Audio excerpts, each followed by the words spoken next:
Virgil, you punk! I came here to the World Wrestling Federation to make my mark! Virgil, are you feeling pretty good about yourself? When we meet right here again next week, you may not survive. Okay, Bret Hart, how do you feel?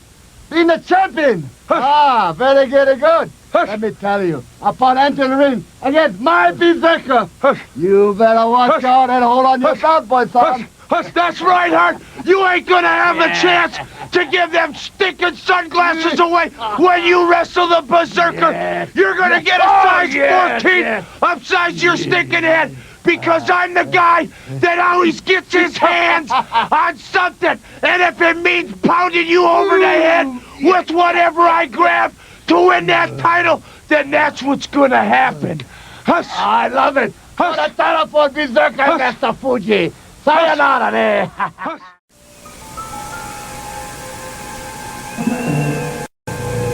In the World Wrestling Federation, there are a lot of predators, like the Mastodon, Vader, the skilled Gold Dust, the very cunning Stone Cold Steve Austin, and the crazed maniac Mankind.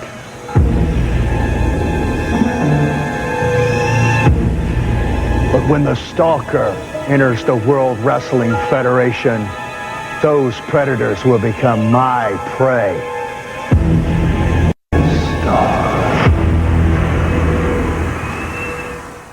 I got a special treat for you. I'm talking about our first guest on the Bull Drop In. We talking about the Rap Master. We talking about Mr. P.N. News. Come on out and get it, baby. Yeah, everybody get up here. Yeah, how you doing, Bubba? All right, sit down. What's going on? Sit down, baby, sit down. Everybody throughout the world want to know, we talking about home now, we talking about, is it Motown? We talking about Detroit City. We talking about the brothers and the sisters. Tell them about it, baby. You know, you're talking about the hood when you're talking about Motown, you know what I'm saying? But Dusty, what it's all about, that's not what it's about. It's about being right here with the original rap master, the American Dream, Dusty Rhodes. You know what I'm saying? I tell you about, I've been watching you, baby, and in the ring, you can get it done. You got more moves than a bowl of Jello. They used to say that about me before I retired, step back from my business. But I want to do one thing. Would you do something for me tonight? Right here on the Bull Drop In, I want you to get up here and do one of your rap songs. Will you do that for me? We want to hear one of your rap songs. Can everybody say yeah? Okay, baby. Yo, cue the jam. Put your hands together. Put your hands together.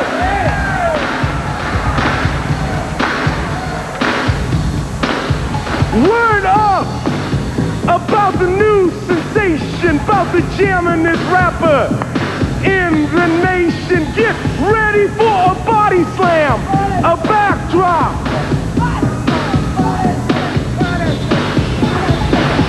I can't stop till I reach the top. So put your hands together for PN News with my posse and me.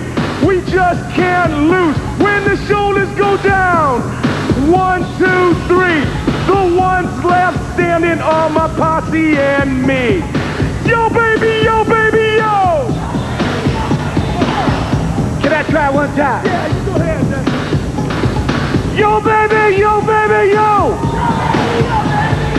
Yo, baby, yo, baby, yo. Whoa, thank you, baby. All right, I'm gonna see you later, okay? All right. Yeah, let's hear it for being news. Looking at me, right? Got this big mask on. You need to go take a jet with me? Hey, whoa! Let me over there. Whoa! Let me have this. I like your car. Can I go for a ride? Whoa! You want to go for a ride in our car? Yeah. How about this for a ride? I take Cherry's roller skates and I put them on you. How about that for a ride? You like that? Yeah. We'll get a rope. We'll tie it around your waist. We'll drive you around the parking lot. It'll be fun, right? It'll be great.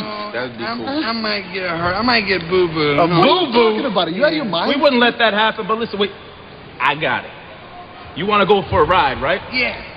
Tonight, you take on Deuce's opponent for him, and I'll give you a ride right to the ring. How about that? Exactly. You see that? You wrestle tonight, you get a big win, we'll even drive you back. Big celebration, you know what I mean? In the car. Donuts in the parking lot. Okay, deal. Put it there. Whoa! Come on, get in. Come on, get in. This thing is so fast, Eugene. You're gonna love this, Eugene. You never seen it. That's right, man. Huge right?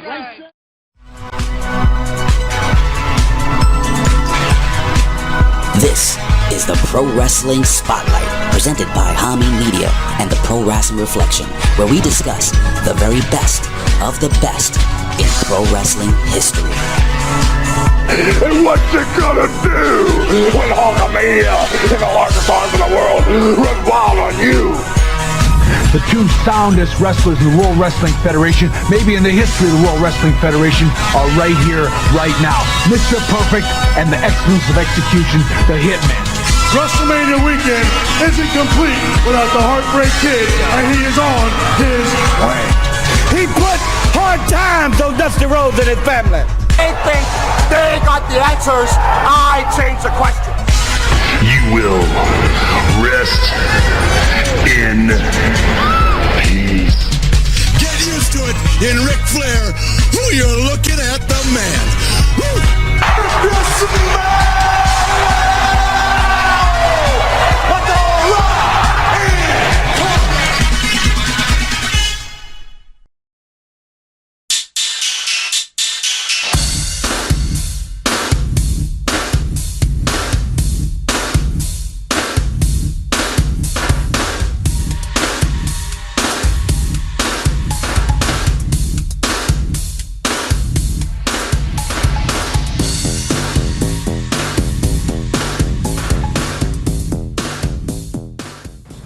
And we're back! Reflection Nights. What is going on there to the Reflection Nights? What is going on there to the Vitoites, the HAMINites, the PWCites? What is going on to the 160 subscribers to the Professor's YouTube channel? Yes, when you don't put content out there, you're not going to gain subscribers. I already know the rules, Reflection Nights, but it's okay. Like I keep saying, one new subscriber here, one new subscriber there. You know, again, I'm not going to buy bots like some other people, like some other channels. I know one that has 125,000 subscribers, TW, and they get like 1,000 views for a video. That doesn't make sense. No. At least if you get 125,000 subscribers, some of them should be alive. If you get 1,000 views, something's wrong with your subscribers. They're either dead or you bought them. I don't want to do that. It's too easy to buy them. I want to do it the hard way, the natural way, the only way. Raw dog. Oh, I thought you were talking about your trip to San Fran last month. I didn't go to no San Fran. I went to LA, but I didn't go to no San Fran. But that was last year, but neither here nor there. Yeah, but we do it the right way. Is your ass tingling or something? Are you wanting this something? Because I haven't said anything about vacations. I haven't said anything. You said you wanted to do it the hard way. I thought you were talking about your off time. I'm sorry. I got nothing. I don't do anything the hard way. I do it the right way. But anyway, shout outs to executive producer extraordinaire Big Ray Hernandez, who just came back from his vacation with his lovely wife. And he told me and TW, get your asses back to work. The fun is over. The vacation is over. And I said to Ray, first of all, fuck you. Second of all, we do it on our time. We do it on the Reflection Night time. But again, we got you, Ray. We got an episode coming up. But also, before we even start, TW, tragedy has befallen us because two very iconic people, one in Hollywood and one in professional wrestling, have passed away. So before anything, TW, we want to say rest in peace to Dennis Condrey from the from the best tag team in professional wrestling. And TW, before you even say anything, the debate is there. Dennis Condrey and Bobby Eaton. Most people say that's the better Midnight Express in comparison to Stan Lane and Bobby Eaton. But TW will say something. Most of those people are in San Francisco or. Again, can I just let me just say what I gotta say, and then you can retort back. And of course, the other one. Well, this man, people say he passed away.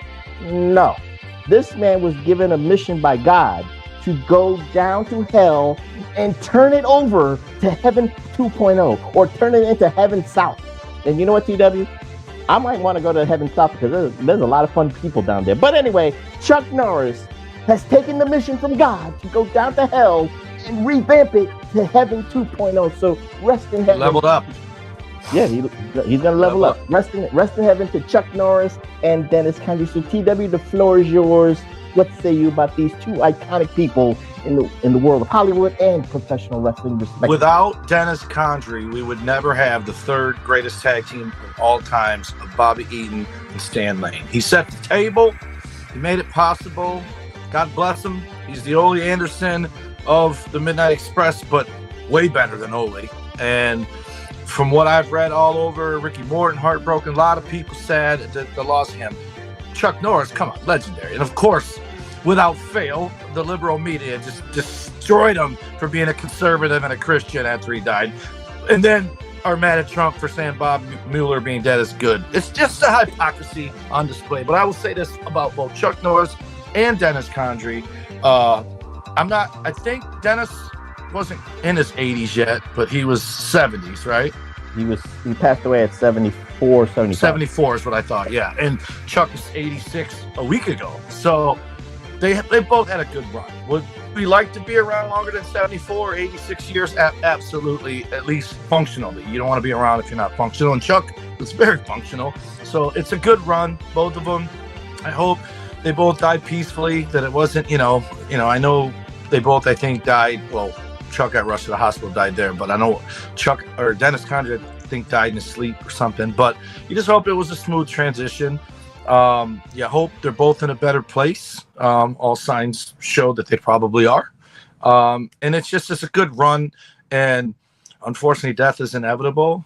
And I guess the good side of this is we're not talking about another 30 or 20-year-old wrestler or actor that's dying way before their time. And you just hope their family's comforted, and you thank them for all they did for us, distractions from the real world, and I really do like Dennis Condrey and the Midnight Express. I just prefer, it's like a Sammy Hagar situation. Because of Stan Lane and Bobby Eaton, I also like Dennis Condrey and Bobby Eaton's version. I think you would appreciate Dennis Condrey more if you saw a lot of the Mid-South Midnight Express matches. That's what I mean. I never saw him. I liked them when they were the Midnight Express then, right? And no, you just didn't like them because they never matched. Stan Lane and Bobby Eaton matched more. They'd have issues color with that. coordinators. And he wore one knee pad. I don't like that either. But I'm saying is I never watched them and didn't like them. But when Stan Lane joined them, he added a little bit of charisma, if we're being honest, because Dennis and Bobby were both not talkers. That's why they had Jim Cornette. Stan didn't need Jim Cornette, right? But that's what I'm saying. When I say I prefer, I'm saying I wasn't let down by the change of Dennis Condrey to Stan Lane. Just like the Orient Express. It was Paul Diamond in Kato, and then Paul Diamond under the mask, he was Kato, I'm sorry, Pat Tanaka. He left and became Conan's replacement as Comet Kid, who should be on this fucking list in either form. You mean today. Max Moon? Yes, he was Max Moon. But but I don't even remember the other guy's name, but Tanaka and Saito. I like that version of the Midnight or the Orient Express. I liked Bad Company. I think they called themselves Bad Company, Paul Diamond and Tanaka. But I liked them when they had Saito as well. So Dennis Condrey, when I say Midnight Express top third tag team of all times, I mean all versions of it. The Midnight Express as a whole. Okay, and with Chuck Norris, Reflectionites, Chuck Norris did something. He laid down for Bruce Lee. That's what I was going to say. He laid down for Bruce Lee. He agreed to lay down. See, this is what today's wrestlers need to understand. Chuck Norris, we all know what the reputation, the myth, the legend of Chuck Norris is, right, TW? He agreed, just like a wrestler, to take the L. The director was like Vince McMahon and said, "You're gonna die against Bruce Lee in Return of the Dragon," and Chuck Norris agreed. He was the John Cena of Hollywood. He said, "No problem. As long as it looks good and as long as I put my effort in, that's all that matters." I wish today's wrestlers, the get my shit in generation, would just take a lesson from Chuck Norris and all that stuff. But with that being said, TW, let's get on with this Spotlight edition. Because I am the charismatic one, I am the effervescent one, but most importantly, I'm the glorious one, the Professor Chabert Cruz, and of course my tag team partner, my brother from another mother, the conservative liberal, the liberal conservative, the solo idiot, Dr. Frickenstein, and the undisputed, undeniable Detroit Rock City Universal Heavyweight Champion of the world, Tommy Wonder.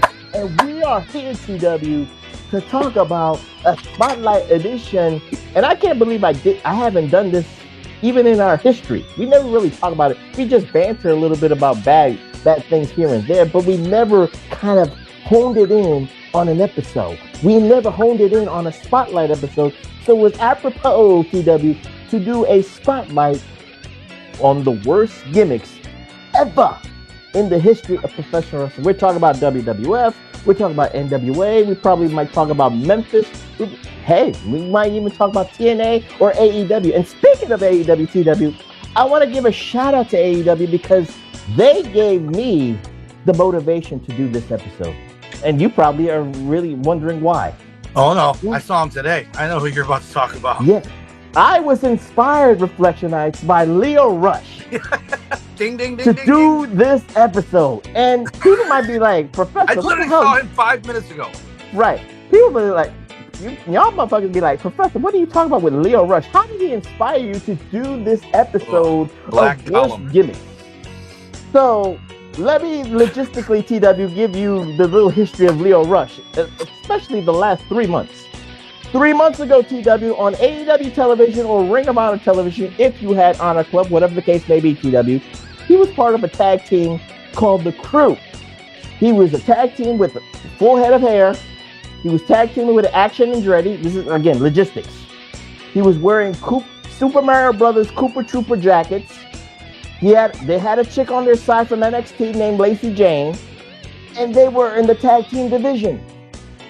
Lo and behold, Reflectionites, 6 days ago, give or take with the recording of this, but AEW Revolution, TW, this motherfucker came out looking like Gollum from The Lord of the Rings. Shaved his head bald, got some contacts looking like the devil, and now he's anybody ever see the Ghostbusters, TW? You remember those dogs, those devil dogs that Sigourney Weaver and Rick Moranis? He was running like them devil dogs. Please tell me he beat Tommaso. Please tell me he won. No, he lost to Tommaso Ciampa. But TW, it's apropos that Leo Rush inspired this episode. It's not a dig, Leo, but it's a great analogy, TW, of the bad creative of AEW to really go literally 360. Well, 180, whatever the case may be. You go from The Crew. No, it's 360 because they still suck. They went from sucking to still sucking a different way. But you get what I'm saying. Yeah. He had a tag team. He had a direction. They were going for the tag team titles. And then on Revolution, or you saw him against Tommaso Ciampa, he's bald-headed and with contacts looking like the devil and running like a devil dog. And Venom's fucking grin. Yeah, so with that being said, thank you, Leo Rush, for inspiring me to do this Worst Wrestling Gimmicks episode. But TW, before we even talk about the gimmicks that really have stood the test of time of cringeworthy, or we have laughed about it, you were in the business in the mid-1990s. So you was at the tail end. Still the mid-2000s. No. I was in there for 5 minutes. No, 10 straight years. I'm saying, no. See, TW, you think I'm always trying to take a dig at you. I'm not taking a dig. I'm saying this. I'd have got you into the business as a ref. I would have. Thank you very much. But you was in the tail end in the mid-90s of the gimmicks. Right. You was in the tail end of wrestlers who were very one-dimensional, maybe very athletic and all that stuff. So, but with the WWF Vince McMahon philosophy, that was too boring and generic. So you had to give him a gimmick. So TW, what say you being part of the wrestling scene, knowing that moniker was going on with WWF and a little bit of WCW with the Dungeon of Doom shit like that. I don't know that he thought it was boring. I just think the old school mentality is it went from being you had to have an Italian, you had to have a Puerto Rican, you had to have an Irish guy, you had to have a black guy, you had to have a Chinese guy, you had to have fucking another version of Chinese guy and call him Japanese guy. But you had all this stuff that was supposed to be a joke and nothing. Crickets. Anyways, I think it just went so far as Vince thought everybody had to be relatable. So he knew, what's the saying? You can't please everybody all the time, but you can please some of the people some of the time. So he knew when he made a gimmick that it wasn't going to be everyone loved him, but the people that could relate to him loved him. And if it didn't work, you turn him heel and then everyone hates him and you're good, right? You got to, so let's just start off because you're asking me about my experience in the business. Let's put the first bad gimmick on the board, but with my own personal insight from it, because, and you might not even know this, I'm pretty sure it was Rhino who did it with him. But Rhino, no, it wasn't Rhino. Rhino was going to do it. It was, he was in the car accident with him too. Canadian guy, Dalton, Davey Dalton. Davey Dalton and Scott D'Amore wrestled as a tag team in hockey equipment and acted like the guys from Slapshot, the Hanson brothers. They were heels. They came out with helmets, hockey pants, everything.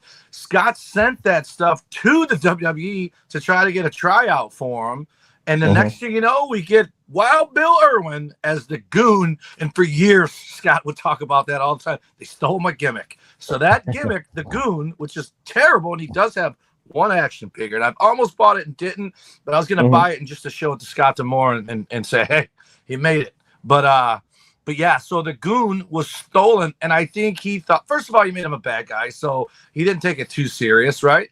But he probably thought some people would get a kick out of it. And we've talked about this in the past.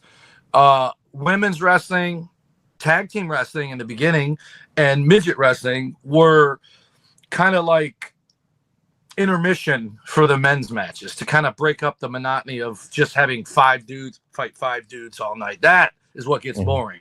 So you throw in some novelty. That's the word I'm looking for. Novelty or variety. Novelty and variety. Yeah.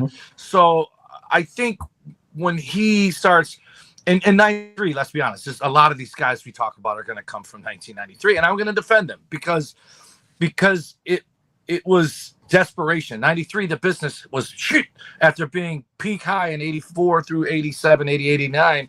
93, we're wondering if wrestling's going to still be around. And then this is before the Monday Night War. The best thing that ever happened to wrestling was the Monday Night Wars because it was dying a slow death, and it wasn't just the ebb and flow like it used to be, because the ebb and flow of the 50s, 60s, and 70s was a few thousand people watched it, a few hundred people watched it, a few thousand people watched it, a few hundred people watched it. By the 84 through 90, it was millions watched it, and now we're down to thousands watching it, and it's not, and it costs way more to produce it by then too. So desperate times, desperate measures. I believe the guy behind you originated in that era. Yes, he did. But TW, and in hindsight, they gave you a gimmick, and you always talked about you're the Mexican.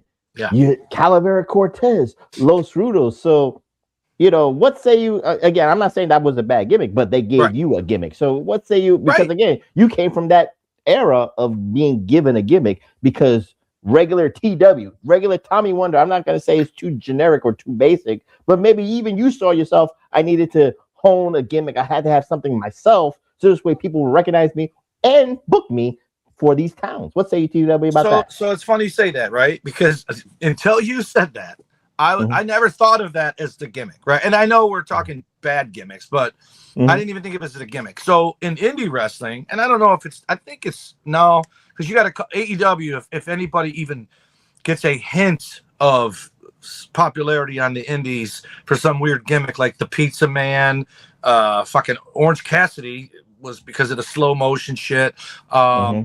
And if Leo Rush was doing this shit in the indies, he absolutely would have got called up to AEW because that's what they said. Leo Rush did this in New Japan, but I don't care. So it's indies, it's AEW, it's MLW, it's it's NWA, and then it's NXT, and then it's Raw and SmackDown. But that's the hierarchy of wrestling, right? So, anyways, when your Indies was a lot of, the promoter didn't give you a gimmick. You just came in, they asked you, what do you do? So we had guys like Nighthawk who were clearly influenced by the Road Warriors and the Undertaker with that supernatural. Obviously, didn't have the budget of it. You had him. You had the Death Dealer Tommy Starr, who, I don't know if you remember when Al Snow was Shinobi. He basically dressed like Shinobi, like a black karate gi, but with a mask with like a cross and blood red on there. So yeah, he had a gimmick. But the rest of us were really just guys who just wanted to be wrestlers, if that makes sense. You had the guys like me who clearly were Shawn Michaels and Bret Hart fans, because you could see it in my motions and my mannerisms in the ring, and even a little Lex Luger and how I sold. Everyone was like a hodgepodge of who they liked, right? But you didn't really feel like it was Gimmick City like WWF, right? And even WCW didn't feel like Gimmick City until the 90s. And then all of a sudden it's like, whoa, even though they had the first ever brutal gimmick tag team. Well, no, they've had a couple, because let's not forget Lasertron. But you had the Ding Dongs, right? Yeah, but again, we'll name those. I'm just trying to your experience. Indie wrestling, you didn't feel that way. But the promoter and the booker are who would gave me the gimmick of Los Rudos. And we were Mexican gang members. I think I told you before. He told us we're going to be heels for about 2 to 3 months, and then we're going to be baby faces. And I remember looking at him going, why? Thinking he was telling me he was going to turn us babyface, right? But this dude knew Taylor, Michigan. I didn't yet, because I'd only wrestled there once or twice. They were that ECW type fan base that cheered the bad guys. And I said, why? I'm like, well, let us be a heel for a while, because I love being a heel, right? It's fun. I like to think of myself as a nice guy in real life. And then when you get to be a heel in the wrestling ring, it's a nice way to stay a nice guy in real life, because it's an outlet to take out all your anger and frustration with the stuff that you don't do because you're nice. And so when he gave us the gimmick and he said that, I was kind of like, dude, why? Let us be heels for a while. He goes, no, I don't mean I'm going to turn you babyface. The fans are. And I go, what? And he was absolutely right. By the second month, we hadn't even teamed yet. We wrestled singles both months. Then Rico got suspended the third month. It was 100 years ago. I think we both wrestled singles the first month. And then the next month we wrestled singles, but that's where Rico stole the hubcap. They made the announcement, car number 42567, you're missing a hubcap. Next, Rico's in the ring hitting somebody with a hubcap. It was gold, dude. People loved it. They talked about it forever at the shows. And then the next month he was suspended, so I had to wrestle by myself. And then the fourth month we finally teamed as a tag team, and the fucking place loved us. People were dressing like us. They were holding up signs, and we were basically terrorizing these same two baby faces. One looked like a wannabe Shawn Michaels. The other one looked like Shawn Michaels today. Wannabe Shawn Michaels, like that look. He's still one of my favorite people I ever wrestled. But it was fun, and it was the gimmick. They loved the gimmick. I mean, obviously, Rico Rodriguez was his name all along. He never wrestled as anything other than that. I was Tommy Wonder and changed my name to Calavera Cortez, but I did the name. They wanted to call me Mulatto Morales. I said no, and I chose my own name. And people, wait, Mulatto. I looked right at him. I go, first of all, I'm not half nothing, and second of all, I'm not Pedro's grandson or son or whatever. And then, ironically enough, there was a Michigan famous wrestler named Ricky Cortez, and I feel bad because I didn't know who he was. And he came to one of the shows. He wanted to meet me. Sorry. I'm popping from Mulatto. I'm thinking, Reflectionize, if he got the call from WWE, Vince McMahon be like, Mulatto Morales, like it. You are going to be Pedro Morales' illegitimate son. Yes. If he said it, I'd take it, because that means I'm going to be tied to a former but I'm just saying, champion. You get where Vince McMahon would be coming from. You be the illegitimate son of Pedro Morales. You be the bastard son. And you know what I would have done? I would have had people calling me Eminem before Eminem. That's what I would have done. That's the example reflection as we're going to talk. I'm not saying, again, Vince McMahon had his own humor and shit like that, but people would have hated that gimmick, unfortunately. But TW, again, I just wanted the people to understand. You had more influence into your gimmick. I'm not saying your gimmick was bad. I'm just saying you had more influence instead of let's say But there is something to be said, though. There are a lot of gimmicks that were bad and sucked and fell flat because the guy that got it was bad and sucked and fell flat because he was angry he got it. If you have a better, like, I'll use Adam Pearce. That guy's awesome on social media. He does it. The only time he gets negative if he's calling someone else out for saying something stupid or horrible or racist or whatever. He gets rid of them immediately and lets everyone know, hey, this is my personal page. I'm not going to tolerate that here. Other than that, he's very positive. And I think that if you get a gimmick and you walk in mad about it, perfect example right now. Who right now, who do you think has a gimmick in the WWF? Who probably everybody thought, well, this guy's doomed. And as soon as the other guy comes back, he's going to be released. Yet he took it. And he's one of the most over guys in AAA right now. Is Ludwig. Ludwig Kaiser is now El Grande Americano. Yeah. And they love him. He took it and he learned Spanish. He's learned Lucha Libre style, and he's excelling in it when everybody else was like, what the fuck? I don't want to be that. You know what I mean? If you have the attitude of I don't want to be that, then you're not going to be that, and you're going to fail. So if you get a gimmick, now some gimmicks are the one that I'm saving, and unless you beat me to it, there's no saving this. You can put your all into it all you want. It is hands down the worst gimmick in the history of professional wrestling. It's so bad that I cannot believe it made TV, and on top of it, I can't believe how much time it got. And it did not last long. And you know who I'm talking about. But go ahead, keep going. You're leading this wagon. We will see. But again, Reflectionites, we are celebrating the worst gimmicks. Or probably it's subjective because maybe what I think is the worst gimmick, TW might say, like he just said, it has legs. Or it might be it has potential and people might have not given it the kind of chance that it deserved. But TW, everything starts with this one because of the pomp and circumstances that it was given. And we have to go back to Survivor Series 1990, the egg. And what came out of that egg was one of the worst gimmicks. And if they ever thought that Hector Guerrero was going to wrestle in a chicken outfit, Vince McMahon was smoking some really good weed that year. But the Gobbledy Gooker, TW, I think you and I can agree that this is one of the worst gimmicks ever in the history of wrestling.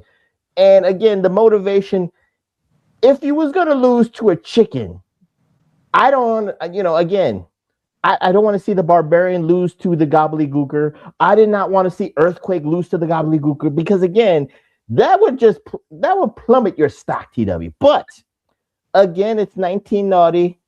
Again, it's for the kids. We understand this, Reflectionites. So, Hector Guerrero, from the historic Guerrero family, took the gig, took the money. He flipped the dude and all that stuff. So maybe the motivation was a one-off match, but maybe the motivation was to be a mascot for the WWF and for the kids.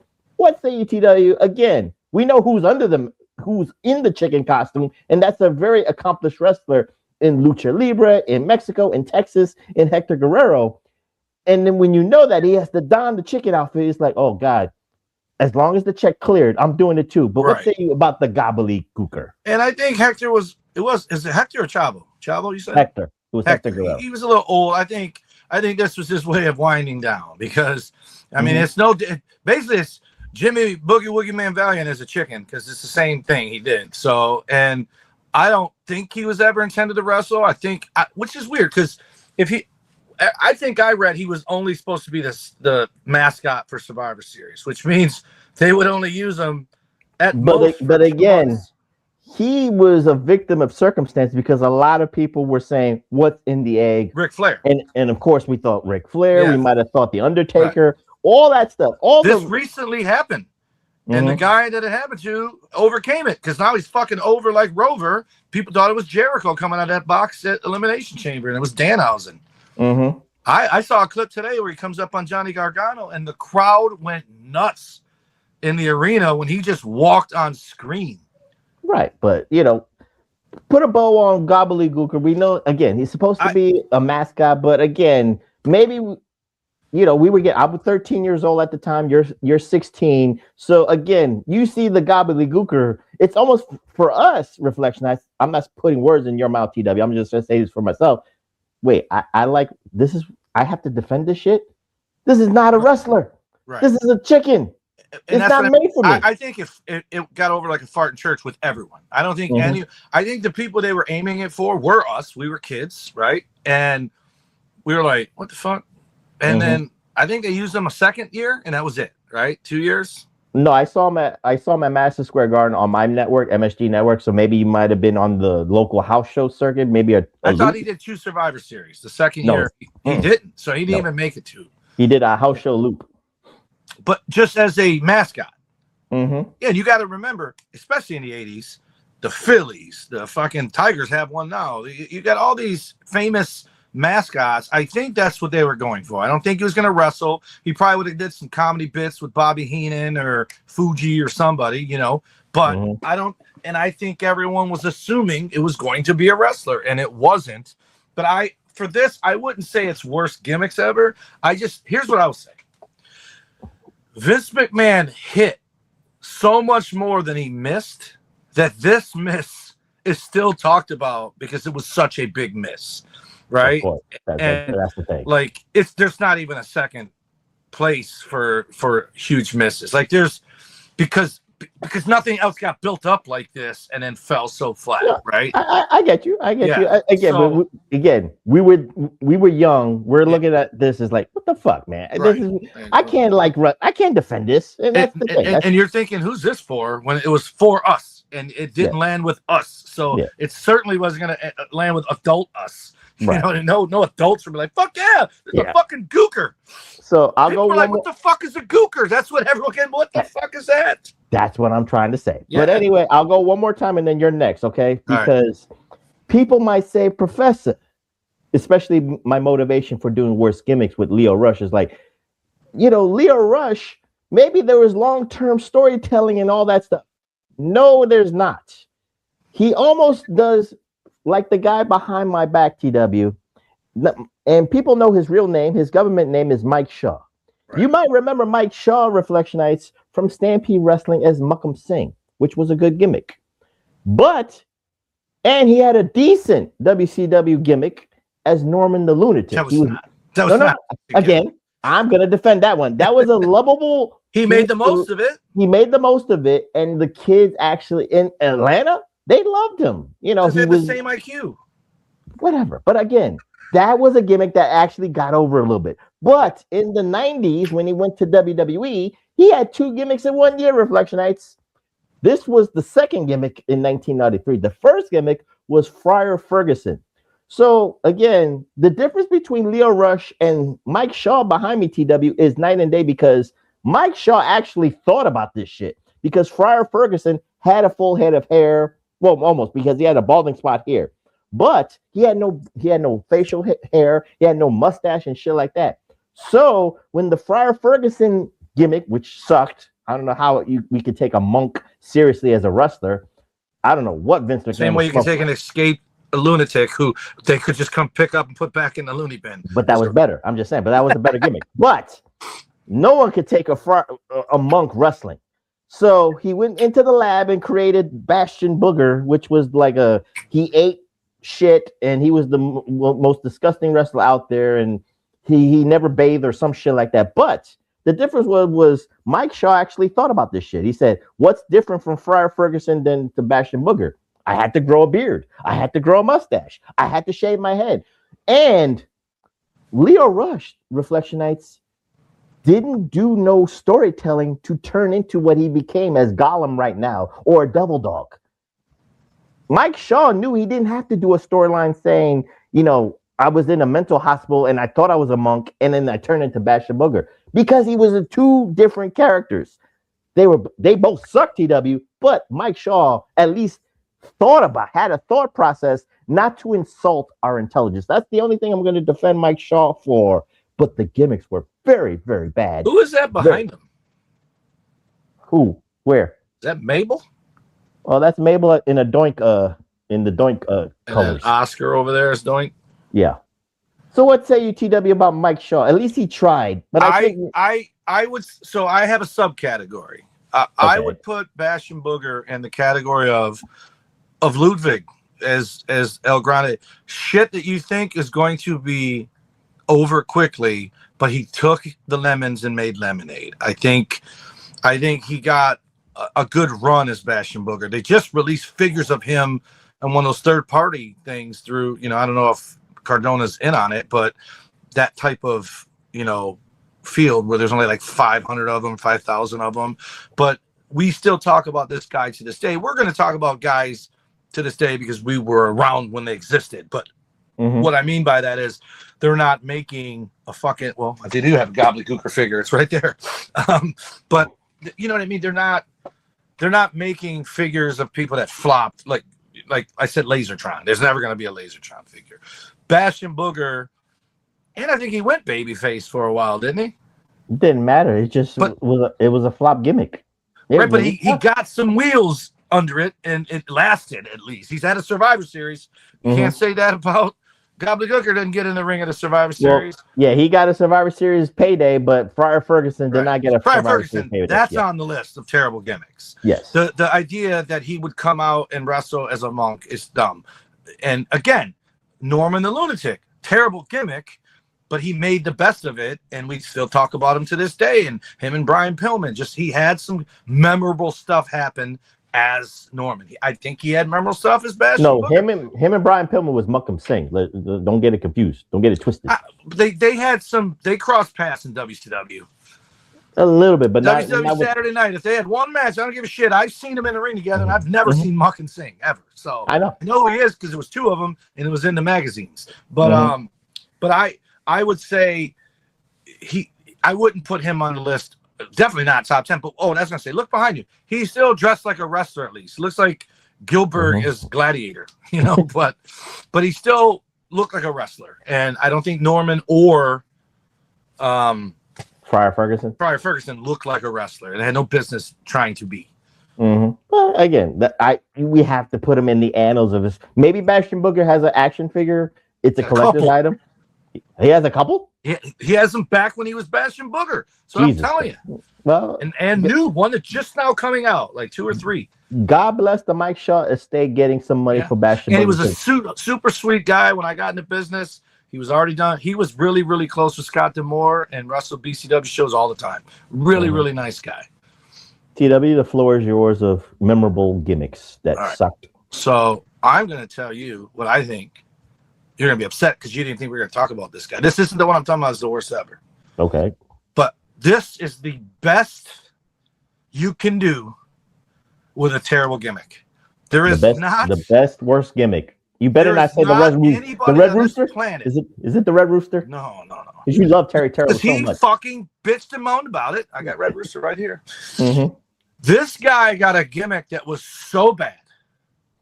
It's Zombie ECW 2.0 debut bad. In theory. Because this is professional wrestling.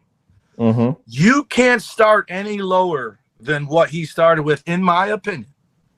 Okay. And go on to be what he eventually became with the gimmick. Most of these guys with bad gimmicks, if they go on to be big, they go on to be big as something else. But to me, the absolute most absurd, dumbest gimmick ever, and I thought this immediately, especially because I knew who he was, and I was a fan, the worst gimmick given to anybody in the history of WWF. Here, this is what you're going to be. Okay. And turn that shit into one of the best careers ever. This motherfucker right here. The Undertaker was a bad gimmick? That gimmick was how Bobby Heenan said it once. He said it, how do you kill a dead guy? And they said it all the time. Like, we're supposed to believe that this motherfucker's dead and wrestling. And the reason is because Paul Bearer has the urn with his dead mom.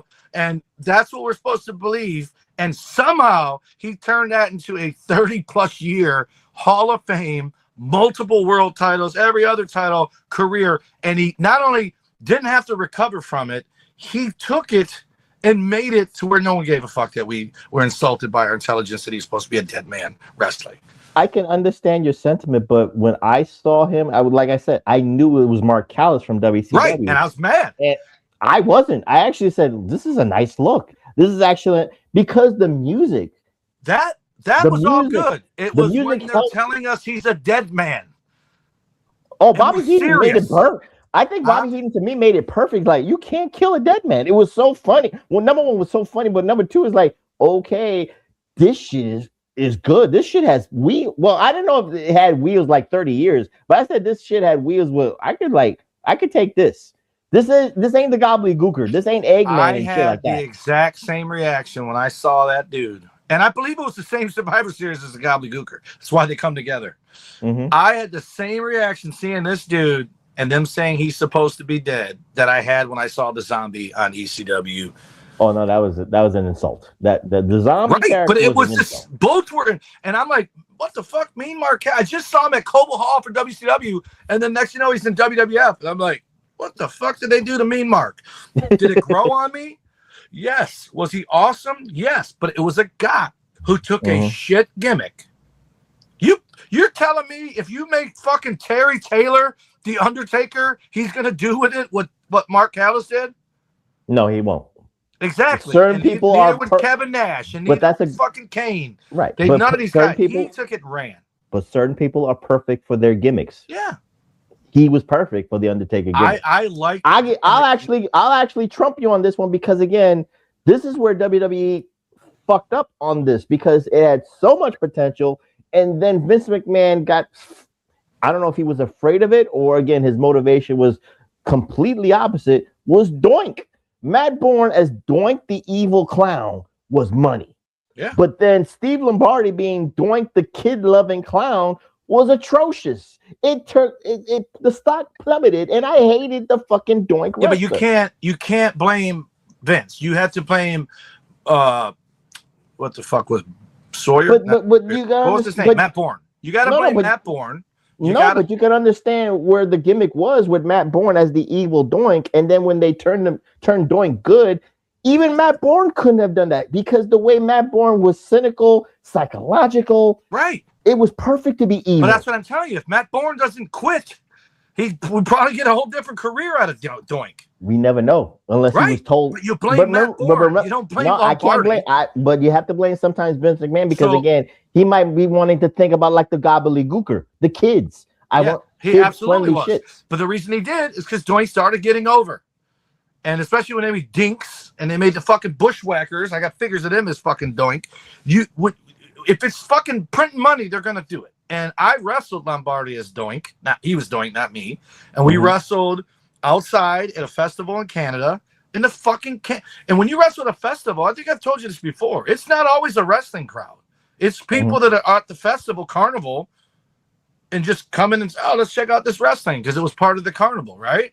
Best match I've ever had, singles, was me versus Kid Copperpot, buddy of mine from the Lima days. He's from Cleveland. Charlie, shout out if he's listening. Me and him wrestled each other in an ice rink in Livonia, Michigan. That was part of the Livonia Spree on a day that was so hot that all the people at the carnival saw there was something going on in the ice rink and they filled it and watched our wrestling show. And they weren't wrestling fans. So guess what that means? That means they booed when they were supposed to boo and they cheered when they were supposed to cheer because we did our cue that made them do one of those two things, right? So it's me and Charlie, we're wrestling and he's going so fast. I go, dude, slow down, man. Pop the crowd. He's like, what? I go, pop the crowd. They're awesome. And he did, and the crowd was into it. And I was a good guy, and I hated being a good guy, but it was easy for me to get him to do this. It was just awesome.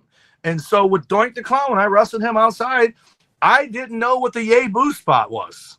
I'm in the business 4 years. I don't know what yay boo. And Lombardi goes, all right, let's do the yay boo spot. And I'm like, the fuck is the yay boo spot? Do you know what it is? Well, the hitting back and forth between heels and faces? It's not. That's the newer version. It's just he raises his hand and they say yay, and then I raise my hand and they say boo. But he did it with this, like putting the arms up to have me do that. And then I'd get mad and go to the corner and they boo. He'd go to the corner and they cheer. And now they cheer when I slap you and boo when you hit me. That ain't a yay boo spot. That's just what they do because now it is a yay boo spot. But it's the going to the corner and seeing if the crowd's going to cheer for you or cheer for me.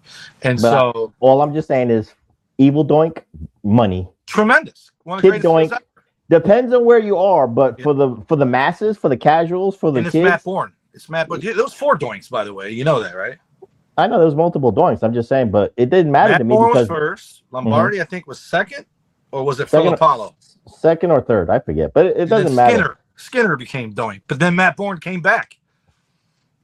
But again, That's when we had this shit. right? The 2 doinks was Kern and Bourne. But when they turned it good, they stopped printing money. That's all I'm supposed to say. So No, that's when it did print money.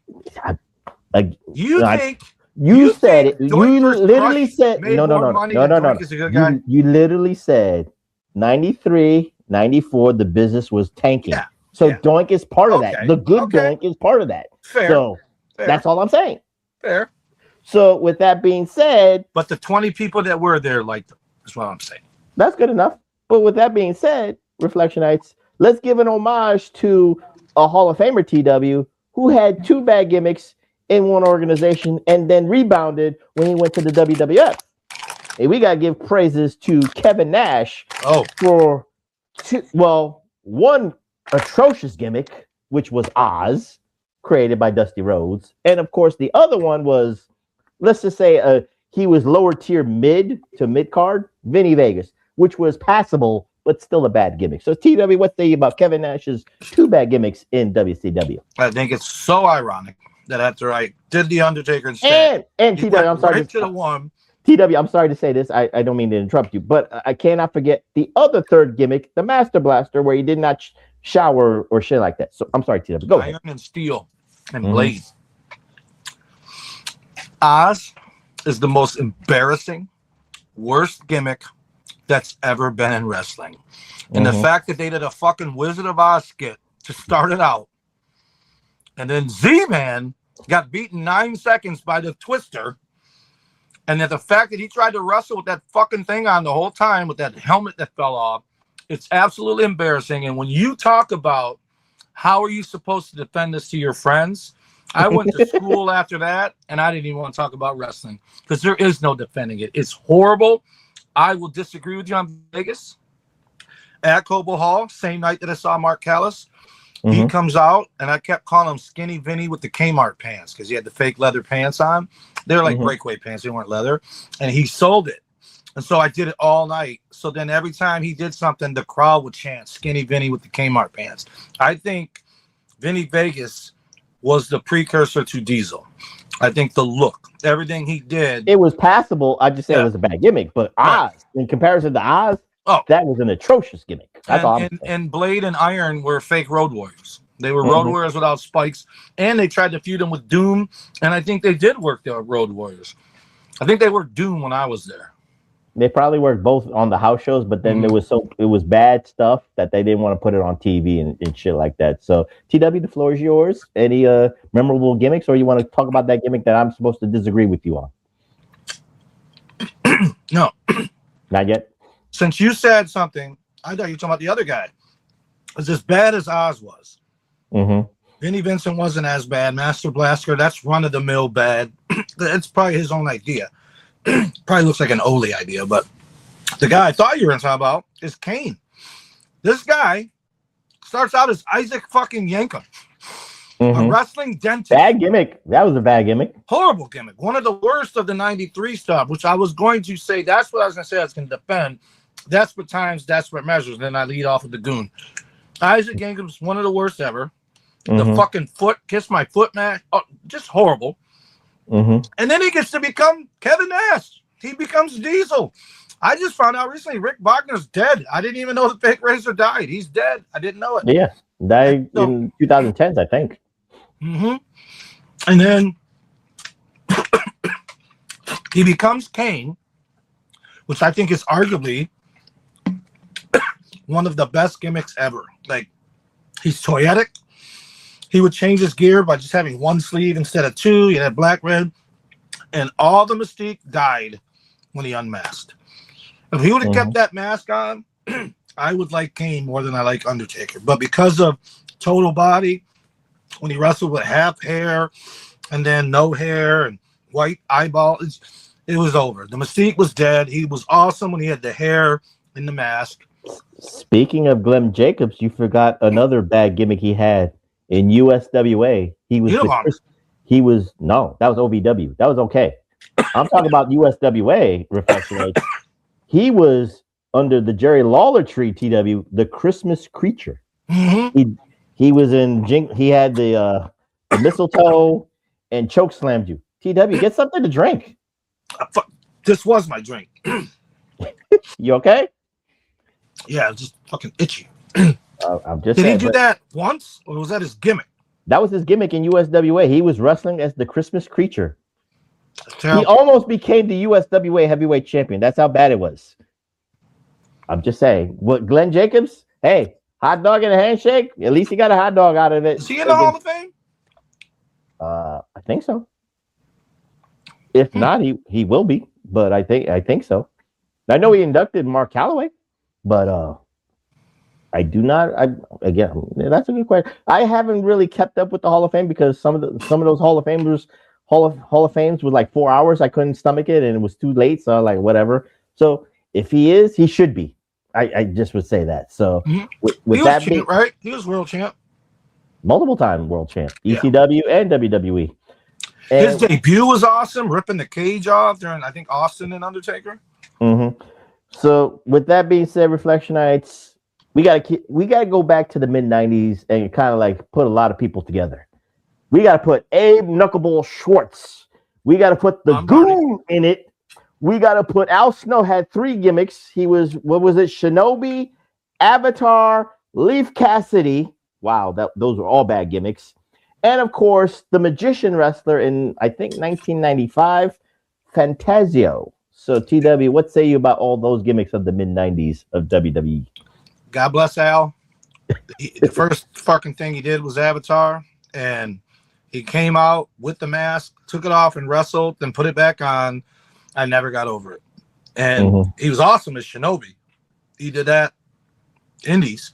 Did he do ECW as Shinobi? He did it once, and then the gimmick was he got hit in the head, and then the head gimmick started, and then he got into the Al Snow gimmick. He became Al Snow more. He didn't wear a mask? Shinobi wore a mask. He looked like fucking Ninja Gaiden, but black instead of blue. But let's not forget Leaf Cassidy. My favorite tag team of all time does not consist of the New Rockers. You give Dennis Condrey part of the Midnight Express, but you won't put Leaf Cassidy part of the Rockers tree? That was a flop and nothing to do with Sean. But what was the first one you said? Abe Knuckleball Schwartz. No, you said Al had 3. Leaf Cassidy, Avatar, and Shinobi. He did Shinobi in WWE? Yeah. I did not know that. He did.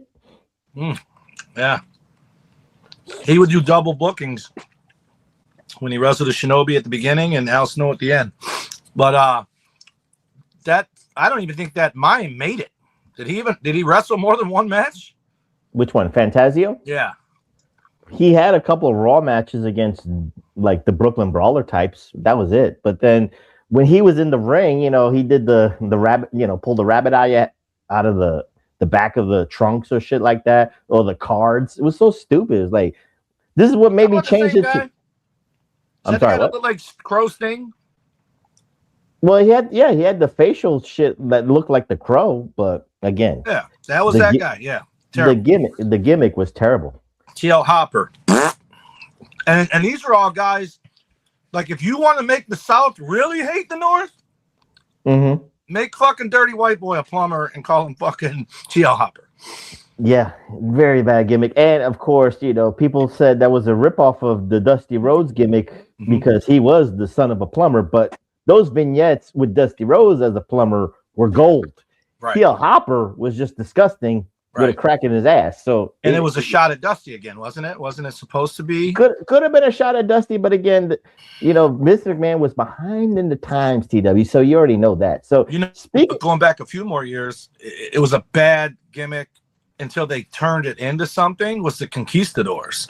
They were just jobbers, and then they ended up becoming whatever and made it on a Survivor Series team, which was probably why they got pushed at all. Was because they needed a fucking 10th team. And when you already got Volkov and Zukov on there, you're scraping the barrel. So you throw the Conquistadors on there, and then years later in the 90s, Tippett had the Conquistadors. Little Team E&C came out dressed as the Conquistadors. So there's a lot of bad gimmicks. It's funny you say that. It's funny you say that. The Attitude Era actually gave the Conquistadors more of a legacy than it ever was. Yeah. Supposed to be. Jose Luis Rivera was one of the Conquistadors. But you know who? Man, I thought. Oh, here's another bad gimmick. I think that someone took it, and I don't think people think of it as a bad gimmick. It spawned a bad gimmick, but Big Boss Man. I remember seeing Big Bubba Rogers and going, "What the fuck? This is a fucking UWF World Champion. You're making that motherfucker a prison guard?" But he made the most of it. But unfortunately, what came out of that is one of the worst gimmicks ever. Kevin Kelly as Nails, which was just horrible. But you needed an antagonist for a protagonist. And then another bad gimmick that someone took it, and now it's fucking one of the most over gimmicks.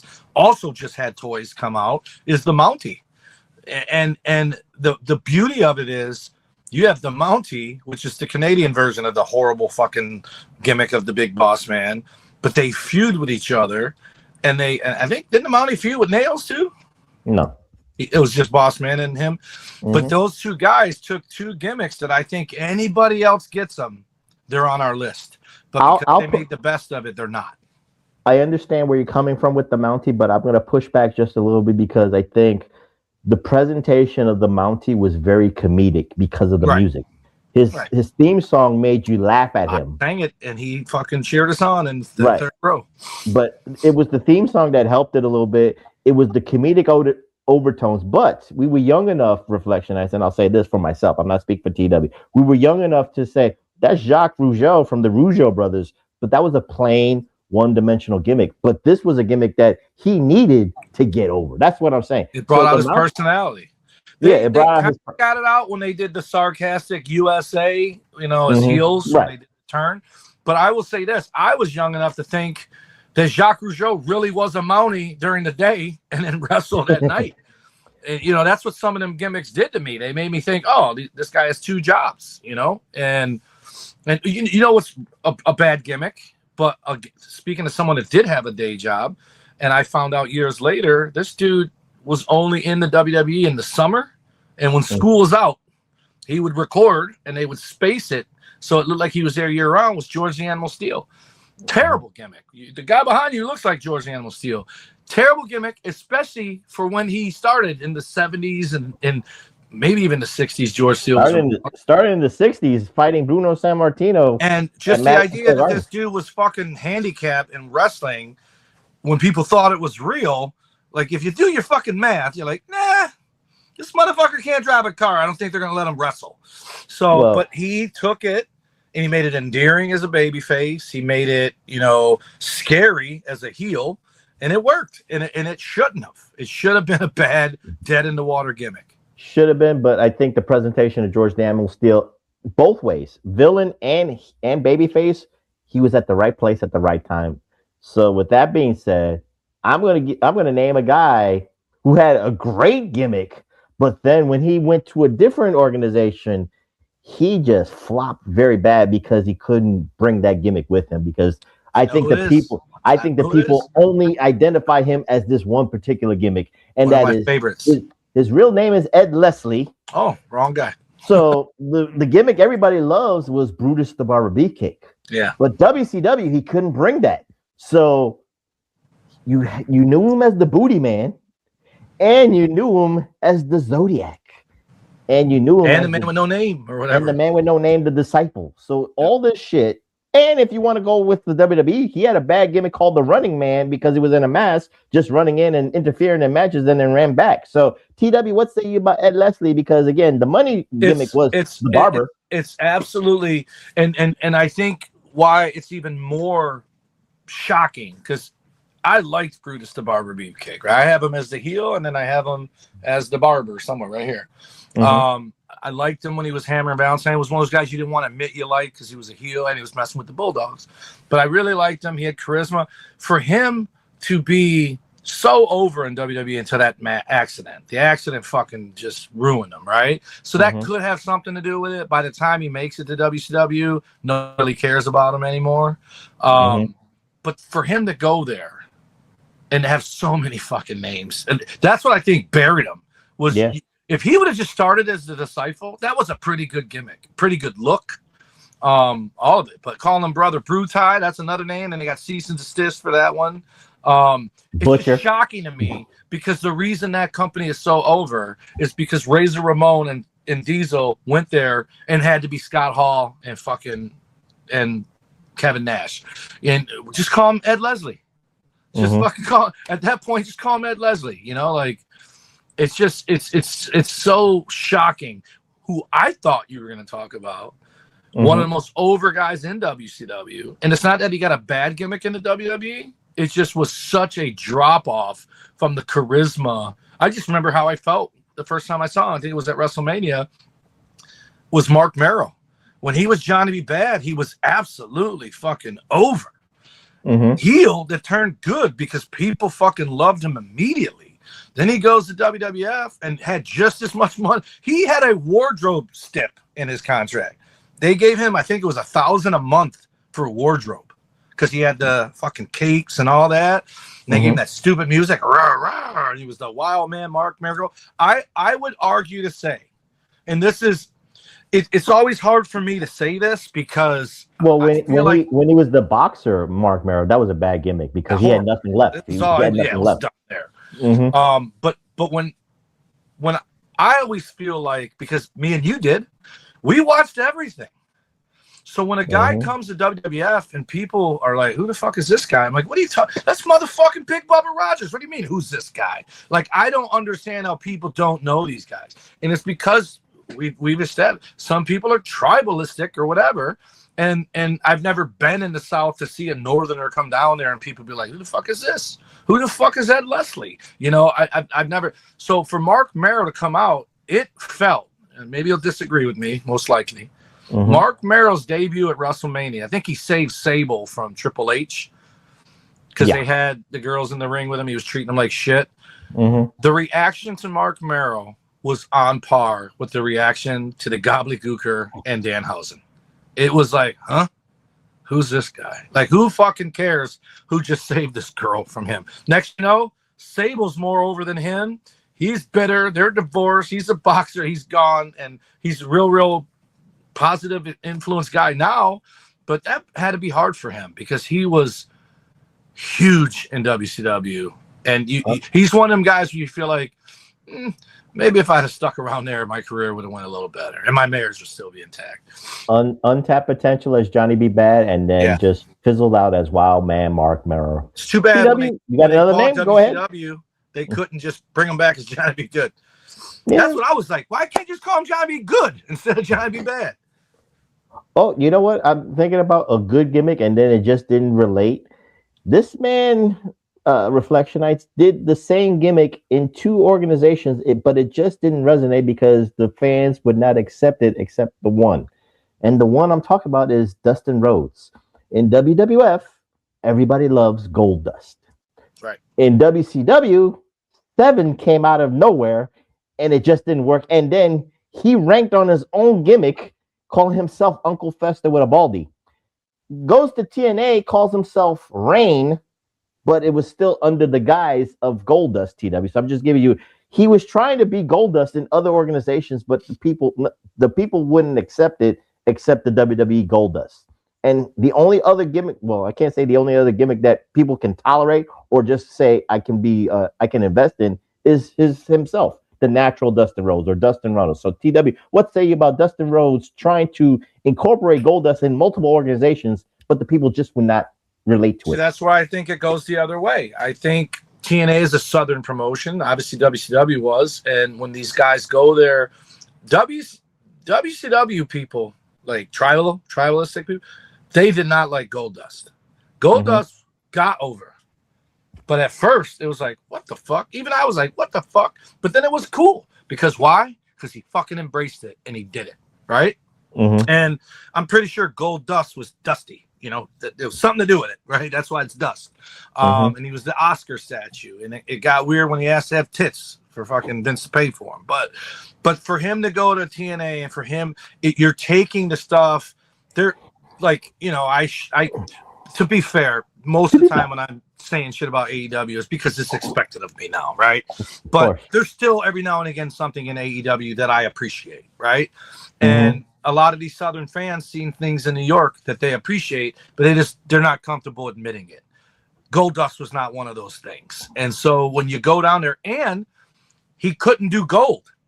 So all these gimmicks he did he was usually all black. The Uncle Fester one was horrible.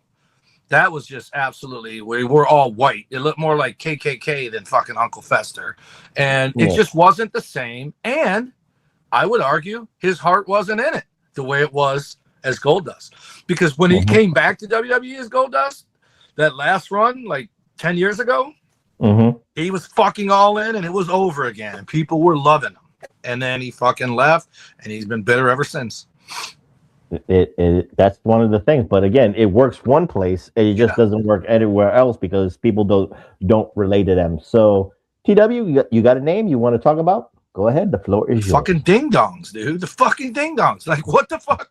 Even if it was for guys to do double duty, even if it was Dennis Condrey and Bobby Eaton under those masks. It's funny you say the ding dongs, and I'm gonna go logistics and I'm gonna go business because we're going to blame Jim Herd for this one, Reflectionites, because this was his gimmick. This was his idea. But I can understand. Ding dongs? Yes, he did. Wow. He amended the ding dongs. But I understand his motivation. You know what the motivation for the ding dongs was? Children. The Bushwhackers. Because he created an opposite of what the Bushwhackers were in the WWE. The Bushwhackers were kid-friendly. And the Bushwhackers was comedic for grown-ups to love because grown-ups love to get licked by them. So Jim Herd was jealous of that, and he wanted to create something for himself. The problem was, I understood the logic, but the ding-dongs, TW, like you said, the Southern fans only want realism. The Southern fans want storytelling. They don't want cartoon gimmick bullshit. And even when they did, their cadences, even in the ring, TW, was so bad. And it was so sophomoric. It was like, go, yeah. Even Southern kids was like, nah, I can't do that. So TW, again, I understand. But I'm just saying, I'm not defending the ding dong. No, you're saying why it happened. Yeah, I'm just saying why it happened. It was bad. I didn't know that, terrible. And I couldn't think of a far less fucking opposite than the fucking sheep herders for the. That's another reason why WWE fans are not necessarily NWA fans because the sheep herders were the most hated tag team. They were the most hated wrestlers in the world for a lot of their career. They were bloodthirsty. They're fused with the Road Warriors. I think the Rock World, definitely the Fantastics. They were in UWF with the Fantastics. They were always evil. They were brutal. They were killers. And they were portrayed as world travelers who wreck everything all over the world. And they come to the WWE, and it's like, we should have came here fucking 10 years ago. They just printing money. They made their own version of Outback Steakhouse down in Florida. The Bushwhackers, but TW, the Bushwhackers is a great example of a bad gimmick on paper, but it got over with the crowd. Yeah. And for smart fans, even though they knew there was the sheep herders, weren't mad. That was range for Butch and Luke to do what they did. They went from the meanest guys to the nicest guys in one flip of a coin. Here's one that I still think it's a shitty gimmick, but they made success out of it. You had two basically, I don't even know what you would call them. They're not mid-carders, but they're upper card jobbers. And Tex Slazenger and Shanghai Pierce. Who they would beat jobbers, but they would get beat by the sheep herders. They would get beat by the Rock and Roll Express. They go to WWF and become Phineas and Henry Godwin pig farmers and had way more success as that than they did. I thought Tex Slazenger was cool, right? The fucking masked cowboy. And then Shanghai Pierce was, I think, Midian. Is that his name? Midian? He was Shanghai Pierce, but he had the trench coat and he kind of looked like Black Bart a little bit. But that's. Are you judging success because they got tag team gold? Because I don't know. I get the gimmick. I'm judging because they just had figures made of them again by that other company. No, I understand. There are no figures of Tex Slazenger and that's fair. Pierce. That's fair. No, I understand. That's fair. Maybe Pro Wrestling Tees got action figures of Tex Slazenger and the Texas Hangman. No, they got Godwins with Hillbilly Jim. Yeah, but that's what I'm talking about, because again, this is behind in the times, because But I also said their gimmicks sucked, and I still think their gimmicks sucked. Yeah. I also Uncle Elmer and Cousin Luke was fucking terrible. but I think they were force fed onto the fans. It was like that Roman Reigns push in Vince McMahon's eyes. It was like, I didn't care about the gimmick. I didn't think I thought the gimmick was, I'm not gonna say it was lame, it's just more about I didn't care. I changed the channel when the guy wins. I wasn't gonna say it was one of the That's worst how things. I am anytime the New Day or the Usos wrestle. I change the channel. If you put them against each other, I don't even come back. I know it's gonna be 40 minutes later and 17 super kicks later, and it'll still be going. But we have to celebrate a gimmick that sucked in WCW. Okay. Hulkamania needed bodies to fight. Oh. Well, he got multiple bodies, including the Zodiac. He got the Shark. Kamala was still a good gimmick, but it was past his prime. He got the Yeti. We can't forget the Yeti. Oh boy. The Chris Benoit superplexed him. The Dungeon of Doom almost made me want to stop watching wrestling, but thank goodness for ECW. So we have to at least say the Dungeon of Doom, God bless him, Hulk Hogan, he's loyal to his friends who made money with him. So he brought them along. I understand that purpose. But again, like I said, thank God for ECW for me to have an alternative, but the Dungeon of Doom was still a bad gimmick. TW, what say you? The Dungeon of Doom, horrible stable. Everyone in it, you don't even realize they were in it, and then you realize they're in it. You're like, that's why it's a horrible stable, because there's so many people in and out. Every vignette they ever did was horrible. That whole cinematic shit that we had during COVID, those promos for them were that. You remember that? Remember Hulk Hogan's running through the jungle and the Big Show fucking catches them, chokes them, puts them out of screen, and then starts talking to the screen like Hulk Hogan's not there. Yes, I do. How do you overproduce something and not realize how dumb that looks? But nothing. There's two of the worst. Oz is number one. Number 2 and number 3 worst. Katie Vick's got to be up there. So top 5. Okay. Definitely 3 and 4. 2 of the worst vignettes in the history of wrestling. Nothing's unseating Oz. AEW could try and not be as bad as Oz unless they reenacted it. Right? Well, Leo Rush is creeping up there, but go ahead, T. Yeah, but it wasn't the whole Wizard of Oz scene. It wasn't 13 minutes before he comes out and beats him in 9 seconds, right? I understand. I get you. The fucking Sting and Bulldog versus Sid and Vader bash at the beach where their fucking boat blows up.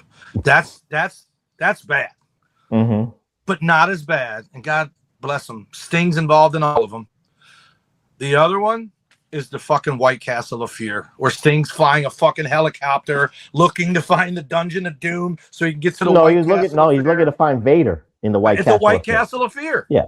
But it was cutting to him like we're watching fucking Inspector Gadget. It's Vader in his cave. It's Sting in a fucking helicopter. Absolute horrendous. That was number 1 until fucking Oz.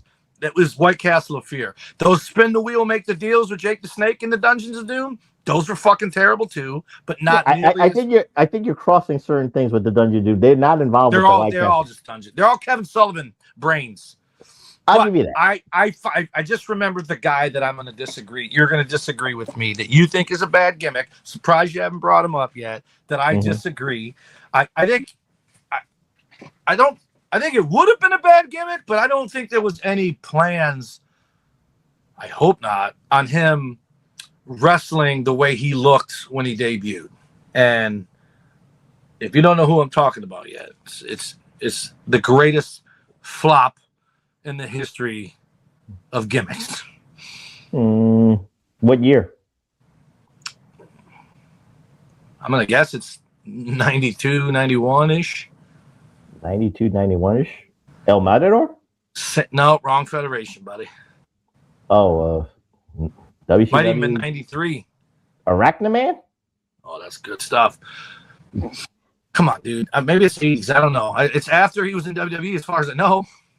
I give up. Once you give me the name, I already gave you the fucking participants in the original feud of Sting and Davey Boy. You mean the Shockmaster? The Shockmaster. Oh, okay. So poor Uncle Fred. Of course, poor Uncle Fred. So if they were going to call him the Shockmaster, I think they must have had another outfit that wasn't ready yet for that promo. Because there's no fucking way he was wrestling in a spray-painted Stormtrooper helmet, right? For one. And then he was in blue jeans and no shirt for two. And he trips through that wall. I think most people think it's the worst gimmick ever. I just think it's the worst moment ever, as far as, you know, bad for him.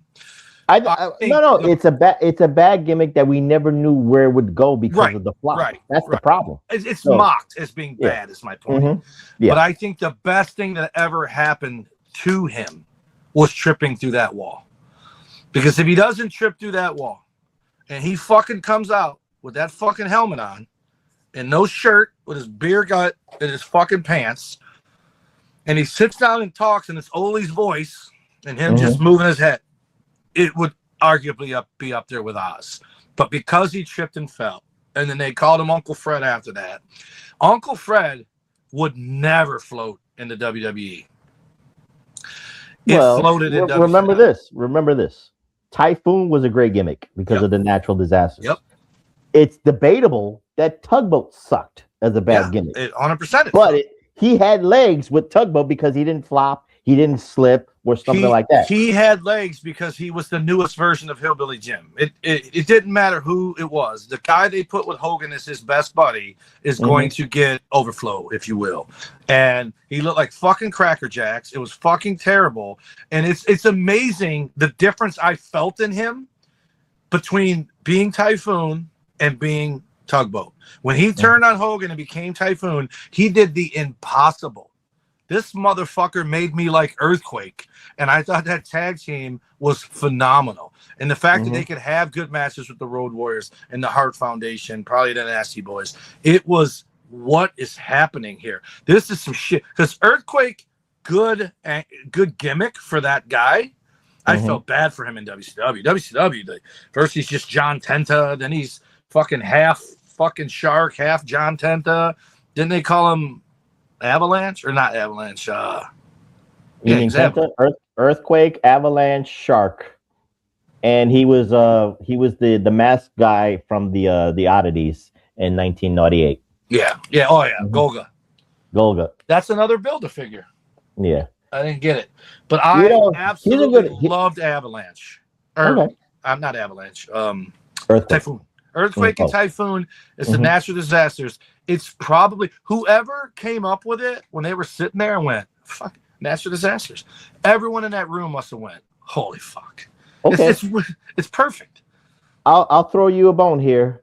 Here's a bad gimmick that is endeared to this day because the motivation for Vince McMahon was to make fun of somebody, but the fans gravitated towards it. During the Attitude Era, during the Monday Night Wars, I'm giving you a hint right now. It was a joke. It was a joke gimmick against somebody else. I think you'll know who I'm talking about. There you go. Gilbert, a bad gimmick because he was a jobber. We know him as Dwayne Gill. He lost to Razor Ramon. He lost to Diesel. He lost to The Undertaker. Dwayne Gill and Barry Hardy, my favorite jobber tag team before the. But once Goldberg was a thing, Vince McMahon gave Dwayne Gill a second life and probably a figure to this, an action figures to this day. Gilbert is an endearing bad gimmick that people loved during the Attitude Era and making a mockery of Goldberg. So it's a bad gimmick that made money a little bit. Do you agree with that assessment or have a different? So the timing of it was sour grapes for sure. You had Billionaire Ted, Nacho Man, and the Huckster in those vignettes that looked like the fucking Muppets.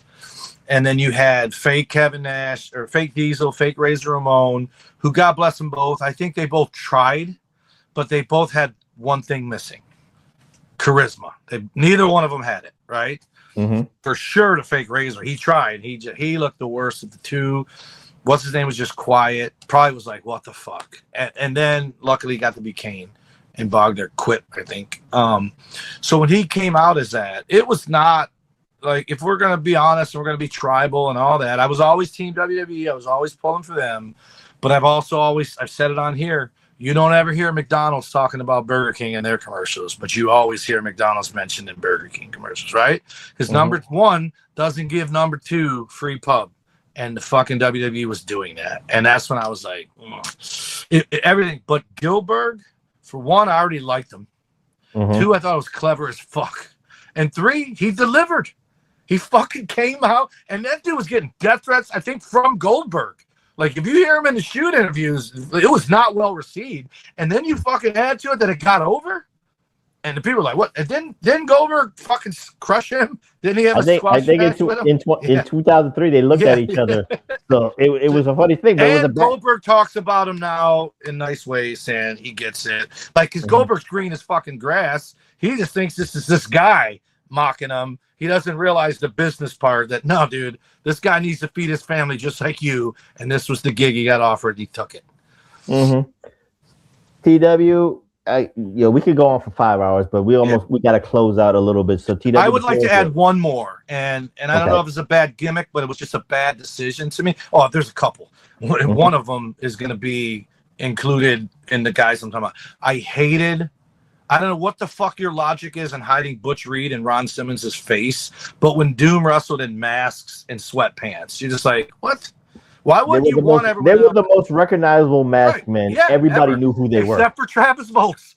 Travis Bolts, the inside joke between him and Matt Romans is he did not know Doom was Ron Simmons and Butch Reed. He'll deny it, but he didn't. But Travis, Ron Simmons, shame on you. As Spartacus and fucking Stone Cold as the ringmaster. Two absolute fumbles. But and I would argue fucking one of the greatest gimmicks ever is Papa Shango. I don't Papa Shango and the Boogeyman. I don't know how the fuck these guys weren't just fucking lighting it up, because and keep them heel. I don't mean selling merch and fans loving them. They were just so intimidating and so awesome looking that I don't know how these guys weren't just, crushing the fucking mid-carders and then getting fed to Hogan and Warrior and all that for years. But Kama Sutra, whatever the fuck his name was.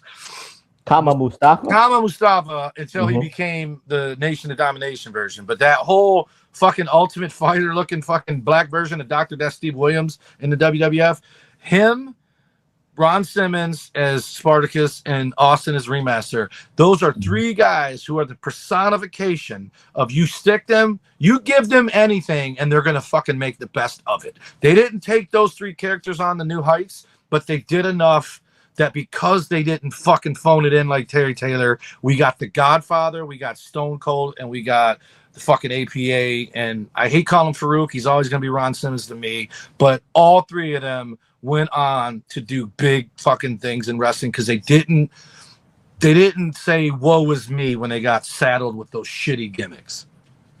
I can agree with that. So for me, I'll close it out with a couple myself. We can't forget one of the dumbest gimmicks that Vince McMahon ever did, and that man's name is Mantar, the man with the bull head coming in. And he said AEW has a version of that motherfucker right now, and he's banging Mercedes or whatever her name is. Oh, yes, Sasha Banks. Well, that's Taurus. Yeah, it's garbage is what it is, or the Beast Mortos, whatever his name is. But Mantar, even he said in kayfabe, was like he hated the gimmick because he didn't know how to get into the ring with that bullhead because the ring ropes was too small for that head was so big. So he was already. I think that guy's dead too, isn't he? I think he is dead. But again, it was just one of those gimmicks. It's like I can't defend wrestling with Mantar. We can't forget even in the 2000s Reflectionites, Deuce and Domino, one of the dumbest tag teams from the 50s. And one of the people from Deuce and Domino was Jimmy Snuka's son. I don't know why he did that gimmick. So I'm just trying to give some names out there, TW. So I think we could say with an affinity that one of those gimmicks that we can't forget is the Giant Gonzalez, and even Elegante. Yeah, I can tolerate. They Elegante put so much money into that guy to design. Elegante's better than Giant Gonzalez. Elegante was tolerable.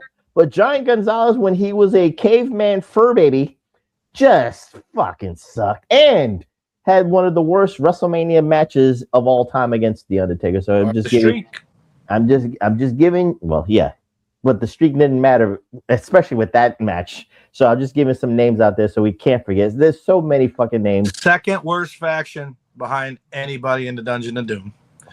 And there's heat and there's go home heat, as Travis likes to say. Go home heat means people change the channel and don't come back.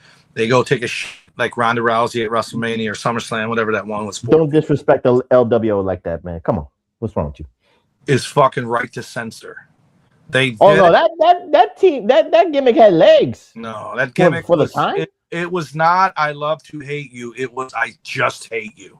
It was so boring. And you took a guy, the Good Father, and Val Venus, and Ivory, and Stevie Richards. You took what they did to get over away, and then still wanted you to love to hate. It was so boring and so horrible. And you started off this show with Leo Rush, and I fucking knew you were gonna. I saw him an hour before we started. Fucking, I'm like, what in the fuck? Someone's comment was he ate Andretti, because I guess Andretti hasn't been seen since he became the fucking Black Gollum. Is that what he's supposed to be? Is Gollum? Your guess is as good as mine. I just have no fucking So clue. the WWE version of this, since we're got to be fair to Flair, is whatever that fucking Irish girl is that is Chelsea Green's security guard, where she has to wrestle in that fucking 3-piece suit. It's just horrible. Okay. You know what I'm talking about? No, I'm not. What is that? The two Isla Dawn? Yeah, she's gone. The other one. Tatum Paxley? No. The fucking other one, the team with fucking Isla Dawn. I don't remember that. She's I don't Chelsea remember. Green's security guard. Oh, Piper Nevin? The other one. Alba Fire? Alba Fire. Okay. She changed her name, has this cool gimmick, comes out with fire, and now she's wrestling in a fucking suit that makes her look like she's the fucking lesbian door greeter at Walmart. It's fucking terrible. She's security. She's personal security for Chelsea Green. You can't take that shit off and just wrestle with gear underneath it? That's a nice comedy gimmick. That works. I don't like it. I hate it for her. Well, you know what? You want to talk about, before we go, gimmicks that sucked but at least had little legs? Can't forget Skinner from the early 90s. Okay, I'll give you one. Skinner's great. He had a toy back then. I have it. You probably do. I don't have it. Anyway, I'm going to tell you a gimmick that was awesome, and I don't know how the fuck it didn't get over. It should have been over huge, but I think it helped. Is Barry Windham as the Widowmaker in the WWF. It should have been huge. He should have been awesome. Well, don't forget the Stalker Barry Windham in '96, which was atrocious. Not as good. Not as good. Neither was the Blackjacks with fucking the other fuck. Okay, let's do it this way. Let's close it out with our favorite bad gimmicks, which, again, no judgment. But for me, my favorite bad gimmick, which is a lovable gimmick to me, in my humble opinion, Reflectionites, is the African Dream, Akeem. That's good shit. Maybe in your 40s, it's a bad gimmick, and you can say it's racist and all that stuff. But when you're a young kid, that shit was funny as fuck. And with him shucking and jiving with the Dr. Style Slick and Jai Sobro playing, the African Dream, Akeem, is one of the best bad gimmicks of all time, in the professor's humble opinion. TW, close it out with your favorite bad gimmick. All right. So, yeah, perfect, because it's a bad gimmick, and I can't believe I didn't bring it up yet. It's my fucking childhood hero. He finally makes it to the WWE, and it's not fucking hosting a bodybuilding competition. And he fucking comes out with a fucking huge mirror and Bobby Heenan and fucking Beverly Brothers leftover robe. And he gets in the ring and just flexes. But as a kid, I read the story about Narcissus. And I fucking loved it. Because before I did look like this, before I looked like the fucking Jody Hamilton today, I used to be a pretty boy. And I read about Narcissus. I don't know if you know the story of Narcissus. Greek mythology. He went down to get water from the puddle and saw his reflection and fell in love and died because he wouldn't look away from himself, right? Terrible. But Lex Luger as a Narcissus was one of those bittersweet moments because I fucking loved that my guy was in my place, right? I didn't have to watch him on fucking Saturday nights no more. I can watch him on Saturday and Sunday morning. WrestleMania, Survivor Series. He should have been world champion, damn it. And it should have happened while I was in the fucking building at SummerSlam in fucking 93. Lex Luger is the Narcissus. The only thing that I think killed it was how long it dragged out. But all of it. Like, it felt like they were putting the machine behind them, but it was putting people to sleep in the audience. But once the bell rang and he wrestled, and he did the cheating with the fucking new flying burrito because of the bar in his arm from the motorcycle accident, it was awesome. And I loved the look. I loved the attitude, because it was almost like Lex Luger and Mr. Perfect became one person, and it was awesome. And then he became fucking USA Lex. And as much as I love it, he's the reason I have a USA jacket. I have USA, all this shit. He's the reason. Brett's the reason I wear pink. Lex is the reason I wear all the red, white, and blue stuff. I like the American gimmick now, but for years I hated it because I felt like it was the kiss of death. I felt like the second, but I did love that his gear looked like the wait. To clarify, your favorite worst gimmicks are both Narcissus and no, it's Narcissus. It's Narcissus because I loved it. Sure.